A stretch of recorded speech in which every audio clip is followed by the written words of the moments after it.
പ്രിയ സഹോദരങ്ങളെ, നിങ്ങൾ ഏവരും ക്ഷേമമായിരിക്കുന്നുവെന്ന് വിശ്വസിക്കട്ടെ. ഇനി ഞാൻ പറയാൻ പോകുന്ന കാര്യമൊന്ന് ശ്രദ്ധിച്ചേ. ഭയം മനുഷ്യനെ ബാധിച്ചിരിക്കുന്ന ഒരു വ്യാധിയാണ്. ഭയം മനുഷ്യൻ്റെ ഉള്ളിലാണ് സ്ഥിതി ചെയ്യുന്നത്. ഭയത്തിന് പുറത്തു വരുവാനുള്ള അവസരം ഉണ്ടാകുമ്പോൾ അത് പുറമേ പ്രകടമാകുന്നു. ഭയത്തിൻ്റെ ഉറവിടം മനുഷ്യൻ്റെ മനസ്സാണ്. ഇതിന് പല ശാഖകളുണ്ട്. ചിന്താകുലം അതിൽ ഒന്നാണ്.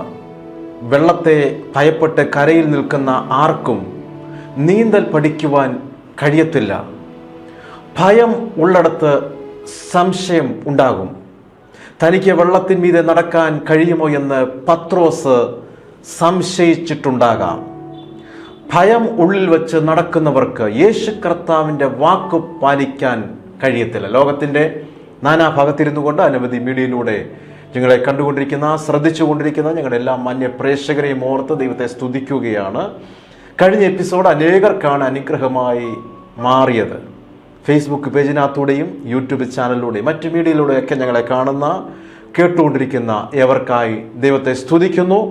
നിശ്ചയമായിട്ടും ഇന്നത്തെ സന്ദേശം നിങ്ങൾക്ക് ഏറ്റവും അനുഗ്രഹമായി മാറാൻ പോകുകയാണ്. അതുകൂടാതെ തന്നെ ആദ്യമായിട്ട് ഈ ശുശ്രൂഷയിൽ പങ്കെടുത്തുകൊണ്ടിരിക്കുന്നവർക്കായി ദൈവത്തെ സ്തുതിക്കുന്നു. നിശ്ചയമായിട്ടും സ്വർഗസ്ഥനായ ദൈവം നിങ്ങളോട് കരുണ കാണിക്കാനായിട്ട് പോകുകയാണ്. ഇന്ന് അയർലൻഡിലായിരിക്കുന്ന ഒരു പ്രിയ ഭവനത്തെ നമ്മൾ അനുഗ്രഹിച്ച് പ്രാർത്ഥിക്കാൻ പോവുക.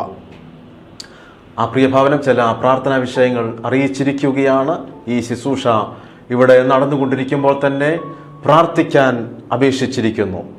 ഈ വർഷം തന്നെ എല്ലാ വിഷയങ്ങൾക്കും മറുപടി ഉണ്ടാകേണ്ടതിന് ഒരുമിച്ച് പ്രാർത്ഥിക്കാം. അയർലൻഡിലുള്ള ഈ പ്രിയ കുടുംബത്തെ ദൈവകരങ്ങളിൽ ഏൽപ്പിക്കാം. പ്രത്യേകിച്ച് ഹന്ന സിസ്റ്ററും കുടുംബത്തെയും ഓർത്ത് ദൈവത്തെ സ്തുതിക്കുകയാണ്. കുടുംബ ജീവിതത്തിൽ സമാധാന അന്തരീക്ഷം ഉണ്ടാകാനായിട്ട് പ്രാർത്ഥിക്കാം. അത്ഭുതകരമായിട്ടുള്ള വഴികൾ ഈ ദിവസങ്ങൾ സ്വർഗസ്ഥനായ ദൈവം ഒരുക്കട്ടെ. ജോലി സ്ഥലത്ത് സ്വർഗസ്ഥനായ ദൈവം മാനിക്കട്ടെ. പുതുവഴികൾ തുറന്നു വരട്ടെ. പ്രിയ മകനെ ഓർത്ത് ദൈവത്തെ സ്തുതിക്കുന്നു. ഈ ദിവസങ്ങളിൽ ഒരു ജോലിക്കായിട്ട് ആഗ്രഹിക്കുന്നു. അത്ഭുതം നടക്കട്ടെ. അപ്പോൾ തന്നെ ഡോക്ടർ ആകാശിന് വേണ്ടി പ്രാർത്ഥിക്കാനായിട്ട് അപേക്ഷിച്ചിരിക്കുകയാണ്. വരും നാളുകളിൽ നടക്കുന്ന പരീക്ഷയിൽ ഉന്നത വിജയമുണ്ടാകാനായിട്ട് പ്രാർത്ഥിക്കാൻ അപേക്ഷിച്ചിരിക്കുന്നു. നല്ല ഭാവി മണ്ഡലം ഉണ്ടാകാനായിട്ട് പ്രാർത്ഥിക്കാൻ അപേക്ഷിച്ചിരിക്കുന്നു. ദൈവത്താൽ ഈ കുടുംബം മാന്യരായി തീരട്ടെ എന്ന് നമുക്ക് ഒരുമിച്ച് പ്രാർത്ഥിക്കാം. എല്ലാ നിരാശകളും മാറിപ്പോകട്ടെ. യേശു കർത്താവിൻ്റെ നാമത്തിൽ പ്രതീക്ഷകൾ ഉണ്ടാകട്ടെ. മാനസിക സംഘർഷം മാറിപ്പോകട്ടെ. അനുഗ്രഹിക്കപ്പെടട്ടെ. പ്രത്യേകിച്ച് പ്രിയ മകളും കുടുംബവും അയർലൻഡ് ദേശത്ത് മാന്യരായി തീരട്ടെ എന്ന് അനുഗ്രഹിച്ച് പ്രാർത്ഥിക്കാം. പ്രത്യേകിച്ച് ആകാശിന് വേണ്ടി പ്രാർത്ഥിക്കാം. വരും ദിവസങ്ങൾ നടക്കുന്ന എക്സാം വളരെ നല്ല നിലയിൽ വിജയിച്ച് മുന്നേറാൻ, കർത്താവിൻ്റെ ഫേവർ കൂടെ ഇരിക്കാൻ നമുക്കൊരുമിച്ച് പ്രാർത്ഥിക്കാം. നിങ്ങളെല്ലാവരും കരങ്ങളൊന്ന് കോർത്ത് പിടിച്ച് പരിശുദ്ധ ദൈവമേ, ഞങ്ങൾ ഒരുമിച്ച് അയർലൻഡിലായിരിക്കുന്ന പ്രിയ ഹന്ന സിസ്റ്ററേയും കുടുംബത്തെയും ഓർത്ത് ദൈവത്തെ സ്തുതിക്കുന്നു, പ്രാർത്ഥിക്കുന്നു. ഈ കുടുംബം ദൈവത്താൽ മാനിക്കപ്പെടട്ടെ. നല്ല കുടുംബ ജീവിതം ഉണ്ടാകട്ടെ. സമാധാന അന്തരീക്ഷം ഉണ്ടാകട്ടെ എന്ന് പ്രാർത്ഥിക്കുന്നു. സോനുവിന് എത്രയും പെട്ടെന്ന് ഒരു നല്ല ജോലി കൊടുത്ത് ദൈവം മാനിക്കേണ്ടത് ഞാൻ അനുഗ്രഹിച്ച് പ്രാർത്ഥിക്കുകയാണ്. അത്ഭുതം നടക്കട്ടെ. അപ്പോൾ തന്നെ ആകാശിന് വേണ്ടി ഞാൻ പ്രാർത്ഥിക്കുകയാണ്. വരും ദിവസങ്ങൾ നടക്കുന്ന എക്സാം വളരെ നല്ല നിലയിൽ വിജയിച്ച് മുന്നേറാൻ സ്വർഗസ്ഥനായ ദൈവം ഒരു വഴി തുറക്കാൻ വേണ്ടി ഈ അവസരത്തിൽ ഡോക്ടർ ആകാശിന് വേണ്ടി ഞാൻ പ്രാർത്ഥിക്കുകയാണ്. പ്രിയ മകൻ്റെ ഭാവി ദൈവത്താൽ മാനിക്കപ്പെടട്ടെ. പ്രിയപ്പെട്ടവരുടെ പേരൻസ് ഞാൻ യേശു കർത്താവിൻ്റെ നാമം ചൊല്ലി ഞാൻ അനുഗ്രഹിക്കുന്നു. ദൈവത്താൽ ഈ കുടുംബങ്ങൾ മാന്യരായി തീരട്ടെ. അങ്ങയുടെ നാമം ചൊല്ലി ഞാൻ അനുഗ്രഹിച്ച് പ്രാർത്ഥിക്കുകയാണ്. എല്ലാ നിരാശകളും നീങ്ങിപ്പോകട്ടെ. യേശുവിൻ്റെ നാമത്തിൽ ഈ കുടുംബത്തിലുള്ള എല്ലാ നിരാശകൾ മാറിപ്പോകട്ടെ. എല്ലാ ഭാരങ്ങൾ മാറിപ്പോകട്ടെ. യേശു കർത്താവിൻ്റെ നാമത്തിൽ പ്രതീക്ഷകൾ ഉണ്ടാകട്ടെ എന്ന് ഞാൻ പ്രാർത്ഥിക്കുന്നു. മാനസിക സംഘർഷം മാറട്ടെ. ഭയം മാറിപ്പോകട്ടെ. പുതിയ അനുഭവത്തിലൂടെ ദൈവം നടത്തണം. 2025 ഏറ്റവും മാന്യരായി ഞങ്ങളുടെ കുടുംബം മാറട്ടെ എന്ന് അങ്ങയുടെ നാമം ചൊല്ലി ഞാൻ അനുഗ്രഹിച്ച് പ്രാർത്ഥിക്കുന്നു. പിതാവിൻ്റെയും പുത്രൻ്റെയും പരിശുദ്ധൻ്റെ നാമത്തിൽ അയർലൻഡിലായിരിക്കുന്ന പ്രിയ ഹന്ന സിസ്റ്ററേയും കുടുംബത്തെയും ബ്ലസ് ചെയ്യുന്നു. അപ്പോൾ തന്നെ ഡോക്ടർ ആകാശിനെ ഞാൻ അനുഗ്രഹിച്ച് പ്രാർത്ഥിക്കുന്നു. അവരുടെ പേരൻസിനെ അനുഗ്രഹിക്കുന്നു. എല്ലാവിധ നന്മകളും അനുഗ്രഹങ്ങളും ഉണ്ടാകട്ടെ യേശുവിൻ്റെ അൻപുള്ള നാമത്തിൽ തന്നെ. ആമേൻ. തുടർന്ന് കർത്താവിൻ്റെ മാറ്റമില്ലാത്ത വചനത്തെ നമ്മൾ ശ്രവിക്കാൻ പോകുകയാണ്. വളരെ പ്രതീക്ഷയോടെ, വളരെ പ്രാർത്ഥനയോടുകൂടെ ആയിരിക്കുക. ഏവരെയും ഒരിക്കൽ കൂടെ ഈ ശുശ്രൂഷയിലേക്ക് ഞങ്ങൾ ഹാർദമായി സ്വാഗതം ചെയ്യുന്നു.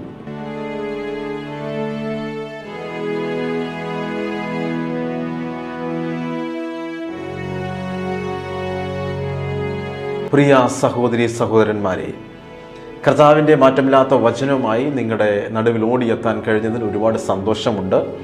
ഇന്ന് ഞങ്ങളുടെ മെസ്സേജിൻ്റെ ടൈറ്റിൽ എന്ന് പറയുന്നത് യേശു കർത്താവ് ഇന്നും പ്രവർത്തിക്കുന്നു. ഇന്നും അനേക കുടുംബങ്ങളിൽ അവൻ പ്രവർത്തിച്ചു കൊണ്ടിരിക്കുകയാണ്. അവൻ അത്ഭുതങ്ങളെ ചെയ്തുകൊണ്ടിരിക്കുകയാണ്. നിങ്ങളുടെ വിഷയത്തിനും വലിയവനായ ദൈവം അത്ഭുതം ചെയ്യാൻ പോകുകയാണ്. പുതിയ നിയമത്തിലേക്ക് നിങ്ങൾ ഒന്ന് വന്നേ. യേശു കർത്താവ് ഭൂമിയിൽ ആയിരുന്നപ്പോൾ അവൻ്റെ അടുക്കൽ വന്ന സകല ആവശ്യക്കാർക്കുമായിട്ട് അവൻ അത്ഭുതത്തെ ചെയ്തു. അങ്ങനെയെങ്കിൽ ഇന്ന് നിങ്ങൾ ആ ഒരു ആവശ്യബോധത്തോടെയാണ് ഈ സന്ദേശം കേൾക്കുന്നതെങ്കിൽ നിങ്ങൾക്ക് വേണ്ടിയും അവൻ അത്ഭുതത്തെ ചെയ്യാൻ പോകുകയാണ്. രോഗശാന്തി വേണ്ടി വന്നവരെ അവൻ സൗഖ്യമാക്കി. ഇന്ന് ഒരു രോഗശാന്തിക്ക് വേണ്ടി ആഗ്രഹിക്കുന്നവരെ അവിടുന്ന് സൗഖ്യമാക്കാൻ പോകുകയാണ്.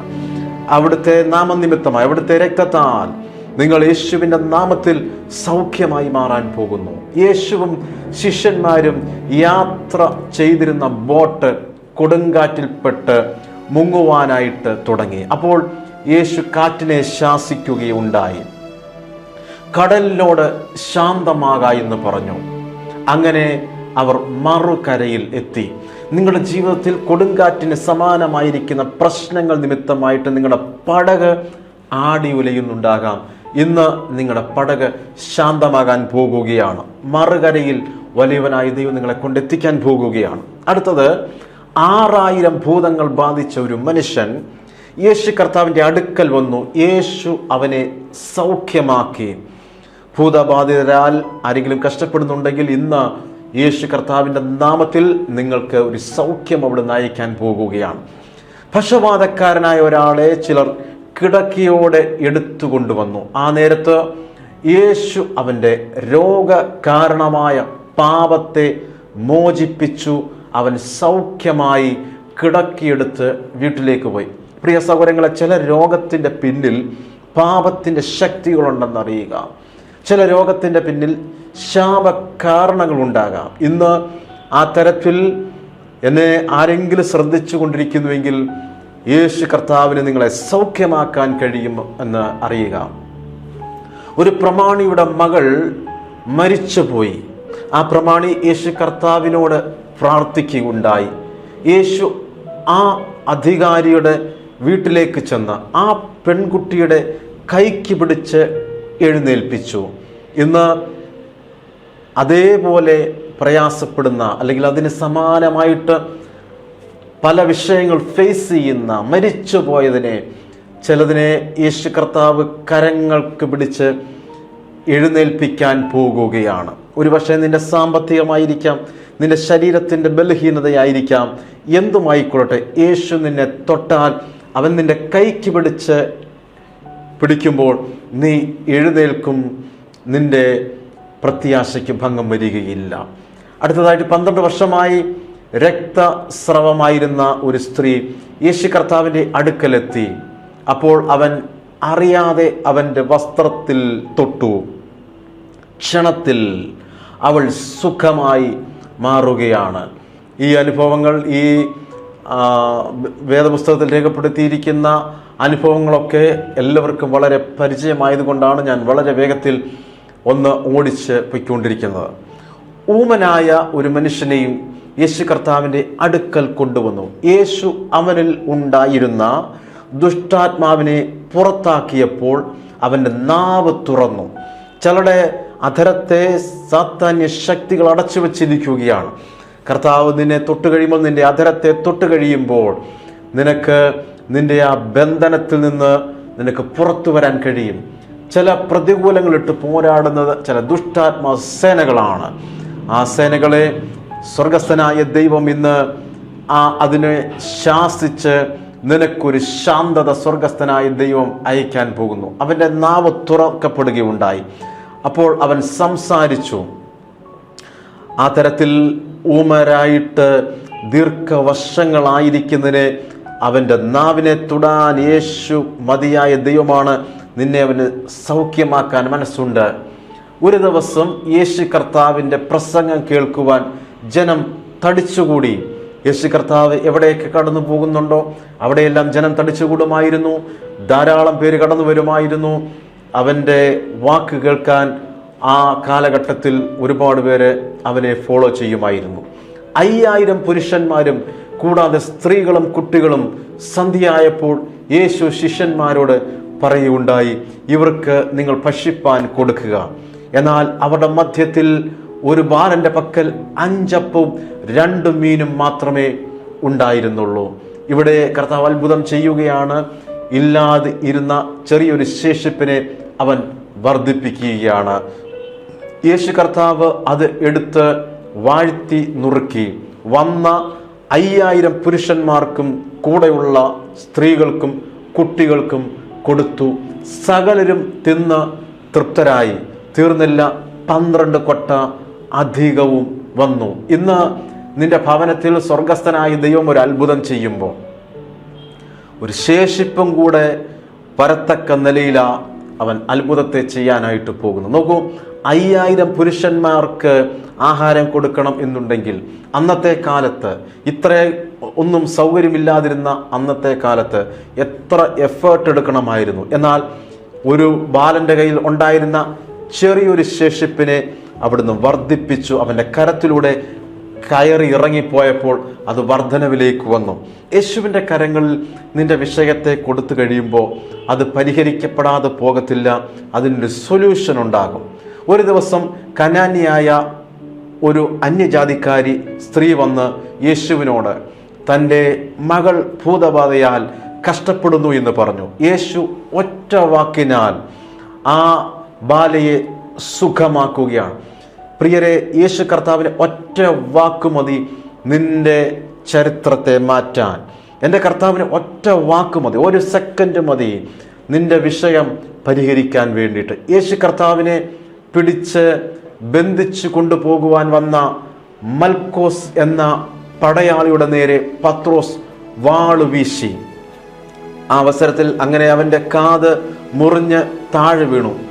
ഇത് കണ്ട് യേശു അവൻ ശത്രു ആയിരുന്നിട്ടും ആ കാതെടുത്ത് മുറിഞ്ഞുപോയ ഭാഗത്ത് വച്ച് സൗഖ്യമാക്കി. എന്ന് പറഞ്ഞു കഴിഞ്ഞാൽ യേശു കർത്താവ് കരുണയുള്ളവനാണ്. ശത്രുവിനോട് പോലും കരുണ കാണിക്കുന്നവനാണ് എൻ്റെ ദൈവമെന്നറിയുക. ഒരു അശുദ്ധാത്മാവ് ബാധിച്ച പുരുഷനോട് യേശു മനസ്സലിഞ്ഞു, സൗഖ്യമാക്കി. അശുദ്ധാത്മാവ് അവനെ വിട്ടുപോയി. നോക്കൂ, യേശു കർത്താവ് മനസ്സലിവുള്ള ദൈവമാണ്. നിന്റെ വിഷയത്തിൽ അവന് മനസ്സലിവുണ്ട്. സൗദി അറേബ്യയുടെ ദേശത്തിരുന്നു കൊണ്ട് ഞങ്ങളെ ശ്രദ്ധിച്ചു കൊണ്ടിരിക്കുന്ന ഒരു കുടുംബത്തോട് ദൈവത്തിൻ്റെ ആത്മ ഹൃദ്യമായിട്ട് ഇടപെടുന്നു. നിന്റെ വിഷയത്തോട് ദൈവത്തിന് മനസ്സലിവുണ്ട്. നിന്റെ വിഷയം പരിഹരിക്കപ്പെടാൻ പോകുകയാണ്. അവൻ മനസ്സലിഞ്ഞ് നിന്റെ പ്രശ്നത്തെ തൊട്ട് കഴിയുമ്പോൾ നീ സൗഖ്യമുള്ളവനായി പുറത്തു വരാൻ പോകുന്നു. നിന്നോട് ആരും മനസ്സലിവ് കാണിക്കാതെ ഇരുന്ന ഈ അവസരത്തിലും എൻ്റെ ദൈവത്തിന് മനസ്സലിഞ്ഞ് നിന്നെ തൊട്ട് സുഖമാക്കാൻ, നിന്റെ വിഷയം പരിഹരിക്കാൻ യേശു ക്രിസ്തു മതിയായ ദൈവമാകുന്നു എന്ന് സൗദി അറേബ്യയിൽ ഇരുന്നു കൊണ്ട് ഈ സന്ദേശം കേട്ടുകൊണ്ടിരിക്കുന്ന ഒരു കുടുംബത്തോട് ദൈവത്തിൻ്റെ ആലോചനയായിട്ട് അറിയിക്കട്ടെ. അങ്ങനെ അവൻ സൗഖ്യമായി മാറുകയാണ്. ശരീരം മുഴുവൻ കുഷ്ഠം ബാധിച്ച ഒരു മനുഷ്യൻ യേശു കർത്താവിനോട് പ്രാർത്ഥിക്കുകയുണ്ടായി. അവൻ ഉടനെ സൗഖ്യമാകുകയാണ്. ഒരു പട്ടാള മേധാവിയുടെ ബാല്യക്കാരൻ മരണാസന്നനായി കിടക്കുകയാണ്. കിടക്കുമ്പോൾ ഈ മേധാവി യേശു കർത്താവിനെ പറ്റി കേട്ടു. യേശു കർത്താവിനോട് തൻ്റെ ദാസനെ സൗഖ്യമാക്കണമെന്ന് അപേക്ഷിക്കുകയുണ്ടായി. യേശു ദൂരെ നിൽക്കവേ തൻ്റെ വാക്കിനാൽ അവനെ സൗഖ്യമാക്കി. പ്രിയ സഹോദരങ്ങൾ, നിങ്ങൾ ലോകത്തിൻ്റെ ഏതറ്റത്താണെങ്കിലും ഏത് കോണിലാണെങ്കിലും വളരെ അകലെ നിന്നുകൊണ്ട് ഈ സന്ദേശം നിങ്ങളിലേക്ക് ഞങ്ങൾ എത്തിച്ചു കൊണ്ടിരിക്കുമ്പോൾ നിന്നിലൊരു സൗഖ്യം നടക്കാനായിട്ട് പോകുകയാണ്. നിന്നിലൊരു വിടുതൽ സംഭവിക്കാൻ പോകുകയാണ്. യേശു കർത്താവ് നയീൻ എന്ന പട്ടണത്തിലൂടെ നടന്നു പോകുന്ന അവസരത്തിൽ അവിടെ മരിച്ച ഒരു യുവാവിൻ്റെ ഡെഡ് ബോഡി അടക്കുവാൻ കൊണ്ടുപോകുന്ന സമയമായിരുന്നു. അവൻ്റെ അമ്മയുടെ കരച്ചിലും നിലവിളിയും യേശു കർത്താവിൻ്റെ ഹൃദയത്തെ തൊട്ടു. സഹോദരങ്ങളെ, നിന്റെ നിലവിളിയും നിന്റെ കരച്ചിലും എൻ്റെ കർത്താവിൻ്റെ ഹൃദയത്തെ സ്പർശിക്കുന്നതാണ്. നിങ്ങളുടെ നിലവിളിയും കരച്ചിലും കണ്ണുനീരും എൻ്റെ കർത്താവ് ആ കണ്ണുനീരിനെയും നിലവിളിയെയും മറികടന്ന് പോകുന്ന ദൈവമല്ലെന്നറിയുക. ഇവിടെ ഈ അമ്മ വളരെ കരയുകയാണ്, വിലപിക്കുകയാണ്. ആ അവസരത്തിൽ ആ നിലവിളിയും കരച്ചിലും കേട്ട സമയത്ത്, കണ്ട നേരത്ത് യേശു കർത്താവിൻ്റെ ഹൃദയം അവൻ്റെ ഹൃദയത്തെ തൊടുകയുണ്ടായി. അവൻ പറഞ്ഞു, കരയരുത്. എന്നിട്ട് അവൻ ശവമഞ്ചത്തെ തൊട്ടു ആ യുവാവിൻ്റെ ജീവനെ തിരികെ വിളിക്കുകയുണ്ടായി. അപ്പോൾ അവൻ എഴുന്നേറ്റു. ഒരിക്കലും നടക്കാൻ സാധ്യതയില്ലാത്തത്. അവൻ കർത്താവ് ഇതിലൂടെ പോയില്ലായിരുന്നുവെങ്കിൽ, ആ സമയത്ത് യേശുവിൻ്റെ സാന്നിധ്യം അവിടെ ഇല്ലായിരുന്നുവെങ്കിൽ കുറച്ച് കഴിയുമ്പോൾ അവന് അടക്കപ്പെടുമായിരുന്നു. അവനെപ്പറ്റി ഈ ലോകം അറിയത്തില്ലായിരുന്നു. എന്നാൽ യേശു ആ അമ്മയുടെ നിലവിളി കേട്ടു, കണ്ണുനീര് കണ്ടു. ആ അവസരത്തിൽ കർത്താവിന് മനസ്സലിവുണ്ടായി. അവൻ്റെ ഹൃദയത്തെ തൊട്ടു. അവൻ്റെ ഹൃദയം മുറിഞ്ഞിട്ടുണ്ടാകും. യേശു ആ സാഹചര്യങ്ങൾ കണ്ട് അവൻ്റെ ശവമഞ്ചത്തെ തൊട്ടു. ആ യുവാവിൻ്റെ ജീവൻ തിരികെ ലഭിക്കുകയാണ്. ഒരു ഗ്രാമത്തിലെ 10 കുഷ്ഠരോഗികൾ യേശു കർത്താവിൻ്റെ അടുക്കൽ വന്നു. ആ കാലത്ത് ചികിത്സ ഇല്ലാതിരുന്ന ഒരു കാലഘട്ടം. കുഷ്ഠരോഗത്തിന് ചികിത്സയില്ല. കുഷ്ഠം ബാധിച്ചാൽ ഉടനെ ആ ആളിനെ പട്ടണത്തിൻ്റെ പുറത്താക്കുകയാണ് പതിവ്. അന്നത്തെ സമൂഹം അങ്ങനെ ചെയ്തിരുന്നത്. ആ കുഷ്ഠരോഗം ബാധിച്ച ആൾ പിന്നെ യാതൊരു ബന്ധമില്ലാതെ കഴിയേണ്ട ഒരു സാഹചര്യം ഉണ്ടാകും. സമൂഹത്തിൽ നിന്ന് വേർപെട്ട് കഴിയേണ്ട ഒരു സാഹചര്യം ഉണ്ടാകും. അതിൻ്റെ തീവ്രത മറ്റുള്ളവരിൽ നിന്ന് എല്ലാം അകന്ന് കഴിയുന്ന ഒരു തീവ്രത കോവിഡ് വന്ന സമയത്ത് നമ്മളിൽ പലരും അനുഭവിച്ചിട്ടുള്ളതാണ്. എല്ലാവരും ഒറ്റപ്പെട്ടു പോയ ഒരു സാഹചര്യമായിരുന്നു. അതിനേക്കാൾ ദുഷ്കരമാണ് അന്നത്തെ കാലത്തെ കുഷ്ഠം ബാധിച്ചു കഴിഞ്ഞാൽ സമൂഹമായിട്ട് മുൻപോട്ട് പോകാൻ കഴിയത്തില്ല. ഒറ്റപ്പെട്ട് കഴിയണം. ആ ആളിനെ പട്ടണത്തിൽ നിന്ന് പുറത്താക്കും. ആ കുഷ്ഠരോഗികൾ യേശുവിനോട് പ്രാർത്ഥിച്ചു. യേശു അവരെ സൗഖ്യമാക്കി. അവരുടെ പ്രശ്നത്തെ പരിഹരിച്ചു, സോൾവ് ചെയ്തു കൊടുക്കുകയാണ്. ഒരു അന്ധനായവൻ യേശു കർത്താവിനോട് പ്രാർത്ഥിച്ചു. യേശു അവനെയും സൗഖ്യമാക്കിയ ഒരു വലിയ ലിസ്റ്റാണിന്ന് ഞാൻ ഈ എപ്പിസോഡിലൂടെ ശുശ്രൂഷിച്ചു കൊണ്ടേയിരിക്കുന്നത്. 38 വർഷമായി കിടക്കയിലായിരുന്ന ഒരു മനുഷ്യനെ യേശു കാണുകയുണ്ടായി. യേശു കർത്താവിന് അവനോട് കരുണ തോന്നി, ഫേവർ തോന്നി, പ്രീതി തോന്നി, വാത്സല്യം തോന്നി. അവൻ്റെ ഹൃദയത്തിന് മുറിവുണ്ടായി. യേശു അവനെ അങ്ങനെ സൗഖ്യമാക്കി മാറ്റുകയാണ്. അവൻ കിടക്കിയെടുത്ത് നടന്നുപോയി.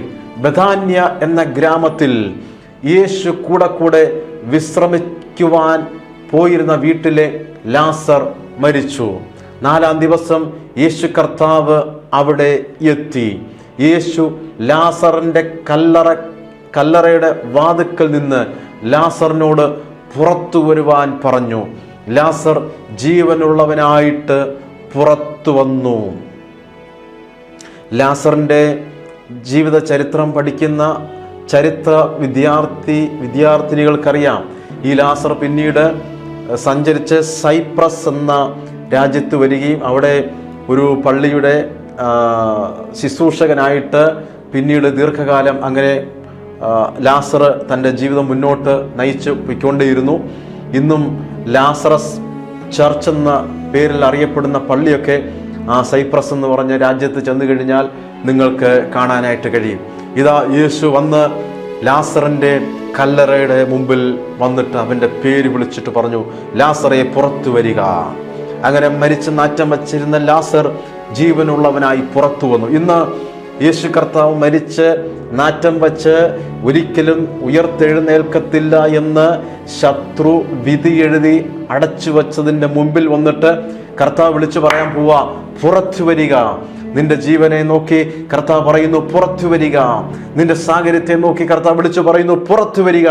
അങ്ങനെ യേശുവിൻ്റെ ശബ്ദത്തോട് പ്രതികരിക്കാൻ ഒരു പുതിയ ജീവൻ നിങ്ങളിൽ ഇന്ന് വ്യാപരിക്കാനായിട്ട് പോകുകയാണ്. കൂടാതെ യേശുവിൻ്റെ ശിഷ്യന്മാരുടെയും കർത്താവ് ചെയ്ത അത്ഭുതങ്ങൾ അനവധിയാണ്. അങ്ങനെയെങ്കിൽ യേശുവിൻ്റെ ശിഷ്യരായിരിക്കുന്ന നിങ്ങളിലൂടെയും വലിയ വലിയ അത്ഭുതങ്ങൾ ഈ ദിവസങ്ങളിൽ സംഭവിക്കാൻ പോകുകയാണ്. നീ പ്രാർത്ഥിച്ചാൽ ക്യാൻസർ രോഗികൾ സൗഖ്യമാകാൻ പോകുന്നു. നീ പ്രാർത്ഥിച്ചാലും അത്ഭുതങ്ങൾ നടക്കാൻ പോകുന്നു. നീ വിശ്വാസത്തോടെ പറഞ്ഞാൽ ചില അത്ഭുതങ്ങൾ നടക്കാൻ പോകുന്നു. യേശു തൻ്റെ ശിഷ്യന്മാരിലൂടെ അത്ഭുതം ചെയ്തെങ്കിൽ യേശുവിൻ്റെ ശിഷ്യരായിരിക്കുന്ന നിങ്ങളിലൂടെയും ഈ സന്ദേശം കേട്ടുകൊണ്ടിരിക്കുന്ന നിങ്ങളിലൂടെയും അവൻ അത്ഭുതം ചെയ്യാനായിട്ട് ആഗ്രഹിക്കുകയാണ്. ദൈവം ചെയ്ത ചില അത്ഭുതങ്ങൾ പിന്നെയും ഞാൻ പറയാനായിട്ട് പോകുകയാണ്. അങ്ങനെ ശിഷ്യന്മാരിലൂടെ കർത്താവ് ചെയ്ത, ദൈവം ചെയ്ത ചില അത്ഭുതങ്ങൾ. ഒരു നാൾ പത്രോസും യോഹന്നാനും ദേവാലയത്തിലേക്ക് പോകുമ്പോൾ അമ്മയുടെ ഗർഭം മുതൽ മുടന്തനായ ഒരു മനുഷ്യൻ അവിടെ വഴിയരികിൽ ഇരുന്ന് ഭിക്ഷ യാചിക്കുകയായിരുന്നു. അവർ യേശു കർത്താവിൻ്റെ നാമത്തിൽ അവനെ സൗഖ്യമാക്കി. യേശു കർത്താവിൻ്റെ നാമത്തിൽ സൗഖ്യമുണ്ട്. യേശു കർത്താവിൻ്റെ നാമത്തിൽ വിടുതലുണ്ട്. യേശു കർത്താവിൻ്റെ നാമത്തിൽ വീര്യപ്രവർത്തികൾ സംഭവിക്കാനായിട്ട് പോകുകയാണ്. 8 വർഷമായി പക്ഷവാതം പിടിച്ച് കിടക്കയിലായിരുന്ന ഐനിയാസ് എന്ന പേരുള്ള ഒരു മനുഷ്യനെ പത്രോസ് കണ്ടു. അവനെ സൗഖ്യമാക്കി. ഉടനെ അവൻ എഴുന്നേറ്റു. ഇന്നും സഹോദരങ്ങളെ, ലോകത്തിൻ്റെ നാനാഭാഗത്ത് യേശു ക്രിസ്തുവിൻ്റെ നാമം നിമിത്തമായിട്ട് അനേകർ സൗഖ്യമായി കൊണ്ടിരിക്കുകയാണ്. അനേകർ വിടുവിക്കപ്പെട്ടുകൊണ്ടിരിക്കുകയാണ്. അനേകർ ഈ നാമത്തിലേക്ക് വന്നുകൊണ്ടിരിക്കുകയാണ്. ഓരോ നിമിഷം കഴിയും തോറും, ഓരോ സെക്കൻഡ് കഴിയും തോറും കർത്താവിൻ്റെ നാമം മഹത്വമായി മാറുന്നു. എല്ലായിടവും പരക്കുന്നു. അനേകർ വിടുതൽ പ്രാപിച്ചു കൊണ്ടിരിക്കുകയാണ്. പ്രയർ ലൈനിൽ ധാരാളം പേരാണ് അനേക വർഷങ്ങളായിട്ട് വിളിച്ചുകൊണ്ടിരിക്കുന്നത്. അതുകൊണ്ട് നന്നായിട്ട് ഞങ്ങൾക്കറിയാം, ഇന്നും യേശു കർത്താവ് ലോകത്തിൻ്റെ നാനാഭാഗത്തായിരിക്കുന്ന, ആവശ്യക്കാരായിരിക്കുന്ന, കണ്ണുനീരോടെ പ്രാർത്ഥിക്കുന്ന, എനിക്കൊരു വിടുതൽ വേണമെന്ന് ആഗ്രഹിക്കുന്ന അനേകരെ തൊട്ട് സൗഖ്യമാക്കി കൊണ്ടിരിക്കുകയാണ്. നിന്റെ പ്രശ്നം എത്ര വലുതാണെങ്കിലും, നിന്റെ പ്രതികൂലങ്ങൾ എത്ര കാഠിന്യം നിറഞ്ഞതാണെങ്കിലും, ഇന്ന് അവിടുന്ന് നിന്നെ സൗഖ്യമാക്കാൻ മതിയായ ദൈവമാണ്. നിന്റെ ശാപത്തിൻ്റെ കെട്ടുകളെ മാറ്റുവാൻ, നിന്നെ ഒരു പുതിയ മനുഷ്യനാക്കി മാറ്റുവാൻ, നിന്റെ ഹൃദയത്തിലെ മുറിവിനെ സൗഖ്യമാക്കുവാൻ, ഒരിക്കലും ഉയർത്തു വരത്തില്ലെന്ന് നിന്റെ കൂടെയുള്ളവർ പോലും പറഞ്ഞ് നിന്നെ തള്ളിക്കളഞ്ഞ അവസരങ്ങളിൽ പോലും നിന്നെ കൈക്ക് പിടിച്ചു എഴുന്നേൽപ്പിച്ചു കൊണ്ടുവരുവാൻ യേശു ക്രിസ്തു മതിയായ ദൈവമെന്ന് അറിയിക്കട്ടെ. അങ്ങനെ അവൻ സൗഖ്യമുള്ളവനായി എഴുന്നേറ്റു. തബീത എന്ന് പേരുള്ള ഒരു സ്ത്രീ രോഗിയായിട്ട് മരിക്കുകയാണ്. അവളുടെ ബന്ധുക്കൾ പത്രോസിനെ ആളയപ്പിച്ച് വിളിപ്പിക്കുകയാണ്. അങ്ങനെ പത്രോസ് അവിടെ എത്തി മുട്ടുകുത്തി പ്രാർത്ഥിച്ചു. തബീതയെ എഴുന്നേൽക്ക എന്ന് പറഞ്ഞു. അവൾക്ക് ജീവൻ തിരികെ കെട്ടി സുഖമായി മാറുകയാണ്. ഇന്ന് അനേകരെ കർത്താവ് ഒരു പത്രോസാക്കി, അല്ലെങ്കിൽ ഒരു കർത്താവിൻ്റെ ശിഷ്യന്മാരാക്കി മാറ്റിയിരിക്കുകയാണ്. എന്തിനു വേണ്ടിയിട്ടാണ് നിങ്ങളെ കർത്താവിൻ്റെ ശിഷ്യന്മാരാക്കി മാറ്റിയെന്ന് ചോദിച്ചു കഴിഞ്ഞാൽ, കർത്താവ് ഭൂമിയിലായിരുന്നപ്പോൾ ചെയ്ത അത്ഭുതം പോലെ, ശിഷ്യന്മാർ ഭൂമിയിൽ അത്ഭുതങ്ങൾ ചെയ്ത പോലെ നിന്നിലൂടെയും വീര്യപ്രവർത്തികൾ സംഭവിക്കണം, അത്ഭുതങ്ങൾ നടക്കണം. അനേകർക്ക് നീ ഒരു അനുഗ്രഹമായി മാറാൻ, ദൈവരാജ്യം പ്രസിദ്ധമാക്കുവാൻ, കർത്താവിൻ്റെ നാമത്തിന് വിശാലത വരുവാൻ കർത്താവ് നിന്നെ കണ്ടിരിക്കുന്നു. അങ്ങനെ കർത്താവ് നിന്നെയും ശിഷ്യനാക്കി മാറ്റിയിരിക്കുകയാണ്, ശിഷ്യയാക്കി മാറ്റിയിരിക്കുകയാണ്. യേശു കർത്താവിൻ്റെ ശിഷ്യന്മാരായ പലരെയും ക്രിസ്തു വിരോധികൾ ജയിലിൽ അടക്കിയുണ്ടായി. ഇന്നും കർത്താവിൻ്റെ നാമത്തെ പ്രതി കഷ്ടങ്ങൾ അനുഭവിക്കുന്ന ജയിലറകളിൽ പോലും പോകേണ്ട സാഹചര്യങ്ങൾ ഉണ്ടായിട്ടും അങ്ങനെയുള്ളവരെ കർത്താവ് വിടുവിച്ച അനുഭവങ്ങൾ ഇന്നും നമ്മുടെ ദേശത്ത് സംഭവിച്ചു കൊണ്ടിരിക്കുകയാണ്. എന്നാൽ രാത്രിയിൽ ദൈവത്തിൻ്റെ ദൂതൻ ജയിൽ തുറന്നുകൊടുത്തു. അവരോട് രാവിലെ വീണ്ടും ദേവാലയത്തിൽ പോയി സുവിശേഷം പറയാനായിട്ട് ആവശ്യപ്പെടുകയാണ്.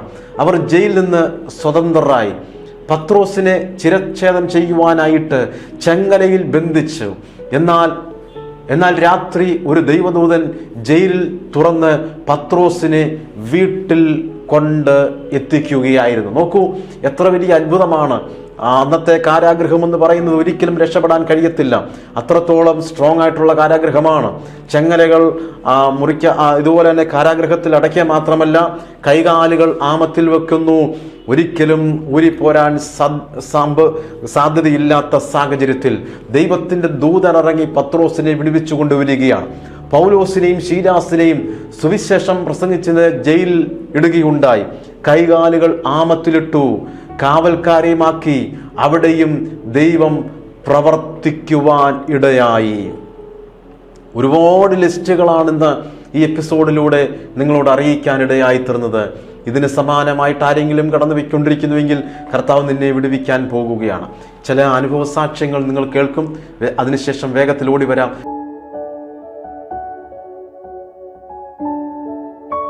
Praise the Lord. എൻ്റെ പേര് ജോസ് എന്നാണ്. ദൈവനാമ മഹത്വത്തിന് വേണ്ടി എൻ്റെ എളിയ സാക്ഷ്യം ഞാൻ പറയുന്നു. എൻ്റെ വിസ തീർന്നു പോകുന്ന സാഹചര്യത്തിൽ, ഇനി എനിക്ക് വിസ പുതുക്കി കിട്ടുവാൻ യാതൊരു സാധ്യതയുമില്ലാതെ വന്ന സാഹചര്യത്തിൽ ഞാൻ ബിജു പാസ്റ്ററോട് പ്രാർത്ഥനാ സഹായം അപേക്ഷിച്ചു. പാസ്റ്റർ, എനിക്ക് വേണ്ടി പ്രാർത്ഥിക്കണം.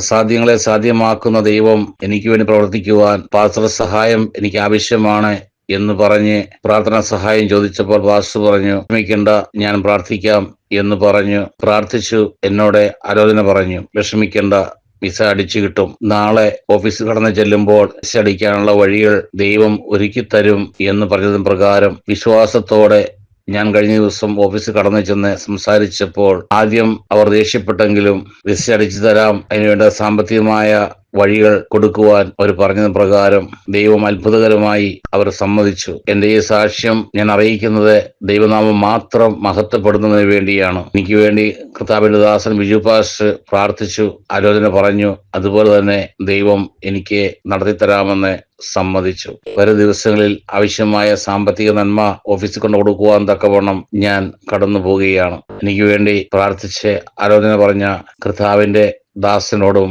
ദൈവസഭയോടുമുള്ള നന്ദി അറിയിച്ചുകൊണ്ട് ഞാൻ ദൈവസന്നിധിയിൽ താഴ്ന്നിരിക്കുന്നു.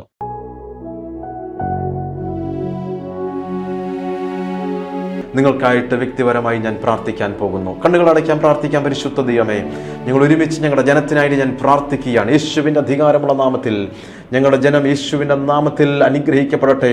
മദ്യപാന നിമിത്തം കുടുംബത്തിൽ സമാധാനം നഷ്ടപ്പെട്ടിരിക്കുന്ന നിരവധി പേരാണ് ഈ ശുശ്രൂഷയിൽ പങ്കെടുത്തുകൊണ്ടിരിക്കുന്നത്. യേശുവിൻ്റെ നാമത്തിൽ അത്ഭുതങ്ങൾ സംഭവിക്കട്ടെ. യേശു കർത്താവിൻ്റെ നാമത്തിൽ അങ്ങനെയുള്ള കുടുംബങ്ങളെ സമാധാനത്തിൽ നടത്തണമെന്ന് ഞാൻ പ്രാർത്ഥിക്കുകയാണ്.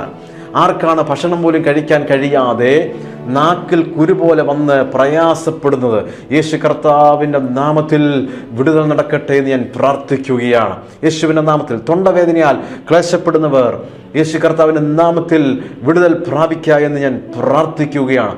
ചുടുവാദ നിമിത്തം കഷ്ടപ്പെടുന്നവർ യേശു കർത്താവിൻ്റെ നാമത്തിൽ സൗഖ്യമാകട്ടെ എന്ന് ഞാൻ പ്രാർത്ഥിക്കുന്നു. ആർക്കാണ് ഭീമമായ തുക നഷ്ടപ്പെട്ട് ആയിരിക്കുന്നത്, 2 മാസത്തിനുള്ളിൽ ഒരത്ഭുതം സാമ്പത്തിക മേഖലയിൽ ഉണ്ടാകാനായിട്ട് പോകുകയാണ്. കടുത്ത തലവേദനയും കഫക്കെട്ട് നിമിത്തമായിട്ട് കഷ്ടപ്പെടുന്നവർ ഇപ്പോൾ യേശു കർത്താവിൻ്റെ നാമത്തിൽ സൗഖ്യമായി മാറട്ടെ. അപ്പോൾ തന്നെ ഇന്നത്തെ എപ്പിസോഡ് സപ്പോർട്ട് ചെയ്ത പ്രിയ അയർലൻഡിലുള്ള കുടുംബത്തെ ഞാൻ അനുഗ്രഹിച്ച് പ്രാർത്ഥിക്കുന്നു. പിതാവിൻ്റെയും പുത്രൻ്റെയും പരിശുദ്ധൻ്റെ നാമത്തിൽ എല്ലാ കുടുംബങ്ങളെയും ഞാൻ യേശു കർത്താവിൻ്റെ നാമത്തിൽ ഞാൻ അനുഗ്രഹിക്കുന്നു. യേശു കർത്താവിൻ്റെ നാമത്തിൽ തന്നെ ആമേൻ. പ്രിയ സഹോദരങ്ങൾ, ഇന്നത്തെ എപ്പിസോഡ് നിങ്ങൾക്ക് വളരെ അനുഗ്രഹമായി തീർന്നു എന്ന് വിശ്വസിക്കട്ടെ. അപ്പോൾ അടുത്ത ആഴ്ച ഇതേ സമയം വീണ്ടും കണ്ടുമുട്ടാം. ഈ ശുശ്രൂഷയെക്കുറിച്ച് നിങ്ങളുടെ സ്നേഹിതന്മാരോടും കൂടെ അറിയിക്കുക. അപ്പോൾ അടുത്ത ആഴ്ച വീണ്ടും കാണാം. ദൈവം നിങ്ങളെ അനുഗ്രഹിക്കുമാറാകട്ടെ.